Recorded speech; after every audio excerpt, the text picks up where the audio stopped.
মারার পরে এই সেটিংটা চলে এলো। আমি কথা বলি আপনাকে, এটা যখন চালাচ্ছিলাম না একটু টিপে ধরে রেখেছিলাম, তাও এই সব কিছু আছে। ধরার দরকার নাই তো, টিপে না একবার ক্লিক করে রেখেছিলাম, তাও কিছু আসে। অন্য কিবোর্ড লাগবে আপনার এটা তো খারাপ হয়ে যায়।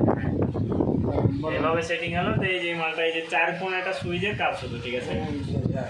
যে এবার সাইডে নিয়ে গেলে এই যে এই মালগুলো সাইডে দেবে, এখানে নিয়ে আসতে হবে বোর্ড, বুটে নিয়ে আসতে হবে, ঠিক আছে। নিয়ে যান। বুটে নিয়ে গেলেন, এই যে বোর্ড ডিভাইস প্রায়োরিটি, ঠিক আছে। এইখানে গিয়ে এন্টার মারতে হবে, ঠিক আছে। এখানে মারলে ওটা খুলে গেল।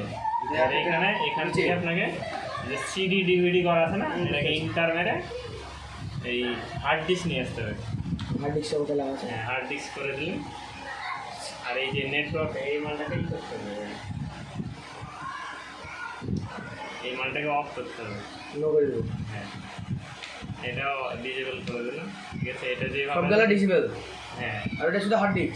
সবগুলো হার্ড ডিস্ক করে দিলেও কোনো অসুবিধা নেই, বাস থেকে গেল। হ্যাঁ, যে এটা দেখলেন তো ছবি, হ্যাঁ, সেম এরকম সেটিং করতে হবে। ইন্টারনালি ভিতরে সব সেটিং খুলে আসবে, হ্যাঁ, আর বাদ বাকিগুলো এইভাবে করা যাবে। ব্যাস।